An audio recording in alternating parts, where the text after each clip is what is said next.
Hi friends, నమస్తే. Welcome back to our channel. ఈరోజు మన వీడియోలో బీట్రూట్ ఫ్రై ఒకసారి ఇలా ట్రై చేయండి. బీట్రూట్ నచ్చని వాళ్ళు కూడా చాలా ఇష్టంగా తింటారు. బీట్రూట్ చాలా హెల్తీ రెసిపీ. వారానికి ఒకసారైనా ఇలా ట్రై చేయండి.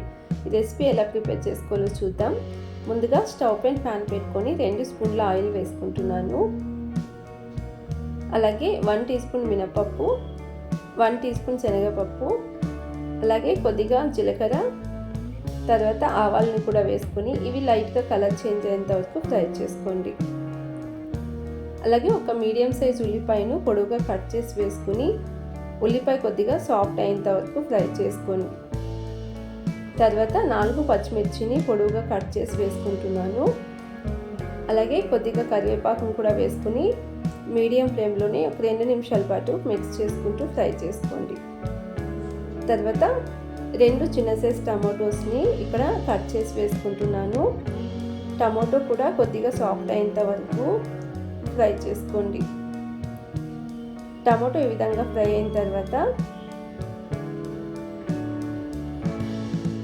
ఇక్కడ నేను ముందుగానే 3 బీట్రూట్స్ని తురిమి పెట్టుకున్నాను. ఇక్కడ తురిమిన బీట్రూట్ వేసుకుంటున్నాను. తర్వాత రుచికి సరిపడా సాల్ట్ వేసుకోండి. మిక్స్ చేసుకుని మీడియం ఫ్లేమ్లోనే ఒక 4-5 నిమిషాల పాటు బీట్రూట్ని ఫ్రై చేసుకోండి. ఇది ఈ విధంగా ఫ్రై అయిన తర్వాత ఇందులోనే 2 స్పూన్ల పుట్నాల పప్పు పౌడర్ వేసుకుంటున్నాను. ఇది ఆప్షనల్ అండి, నచ్చితే వేసుకోండి, లేదంటే స్కిప్ చేసుకోవచ్చు. ఈ పౌడర్ వేసుకోవడం వలన బీట్రూట్ ఫ్రై అన్నది చాలా టేస్టీగా ఉంటుంది. ఒకసారి మిక్స్ చేసుకుని స్టవ్ ఆఫ్ చేసేసుకుంటే బీట్రూట్ ఫ్రై రెడీ అండి. ఒకసారి ఇలా ట్రై చేయండి. బీట్రూట్ నచ్చని వాళ్ళు కూడా ఇలా చేసి పెడితే చాలా ఇష్టంగా తింటారు.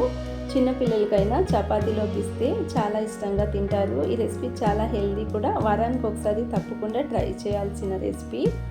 ఇప్పుడు సర్వ్ చేసుకుని వేడివేడిగా చపాతీలోకి తీసుకుంటే చాలా టేస్టీగా ఉంటుంది. ఈ రెసిపీ నచ్చినట్లయితే ప్లీజ్ ఛానల్ని సబ్స్క్రైబ్ చేసుకోండి, లైక్ చేయండి, షేర్ చేయండి. అలాగే ఈ రెసిపీ ఎలా కుదిరిందో తప్పకుండా కామెంట్ సెక్షన్లో తెలియజేయండి.